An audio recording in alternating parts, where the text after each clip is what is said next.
جب کسی ماحول میں لوگ اکٹھے رہتے ہوں، بلکہ کسی گھر میں لوگ اکٹھے رہتے ہوں، کسی ادارے میں لوگ اکٹھے رہتے ہوں، کسی دفتر میں لوگ اکٹھے رہتے ہوں، اجتماعی زندگی گزر رہی ہو، ہر آدمی ایک دوسرے کے لیے پیٹھ پیچھے دعائیں کرتا رہے، اس دعا اور عبادت کی برکت سے ان کی محبتیں بڑھتی رہتی ہیں۔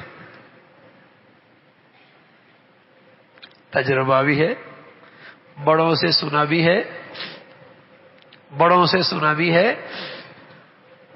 کہ کسی اجتماعی ماحول میں، کسی ادارے میں، گھر میں، اجتماعی جگہ پر جہاں بہت سارے لوگ اکٹھے رہتے ہیں، وہاں اگر ہر شخص اپنے بھائی کی پیٹھ کے پیچھے اس کے لیے دعا کرے، اسی عدم موجودگی میں برکت کیا ملتی ہے اس عبادت سے؟ اس دعا کی برکتیں کیا ملتی ہیں؟ ان کی محبتیں روز بروز پروان چڑھنا شروع ہو جاتی، محبتیں بڑھتی رہتی، ایسی بڑھیا عبادت ہے۔ آج ہمارے گھروں میں محبتوں میں کمی ہے، محبتوں میں کمی ہے، محبتوں کے پھول مرجھا رہے ہیں، نفرتوں کے کانٹے اگ رہے ہیں، غلط فہمیاں ہیں، بدگمانیاں ہیں،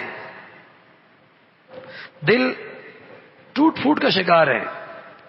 تو یہ عمل کیجئے کہ ہر ایک دوسرے کے لیے پیٹھ کے پیچھے دعا کرے، دعا کرے، اور کیا ملے گا؟ جو اس کے لیے دعا کر رہا ہے، اللہ کا فرشتہ اس کے لیے دعا کر رہا ہے، اللہ کا فرشتہ اس کے لیے دعا کر رہا ہے، اور یہ دعا ایسی ہے جو تیز رفتاری کے ساتھ اللہ کے یہاں قبولیت پاتی ہے۔ جو شخص اپنی دعاؤں کو قبول کرانا چاہتا ہے، اپنے مسلمان بھائی کی پیٹھ پیچھے دعائیں کرنا شروع کر دے۔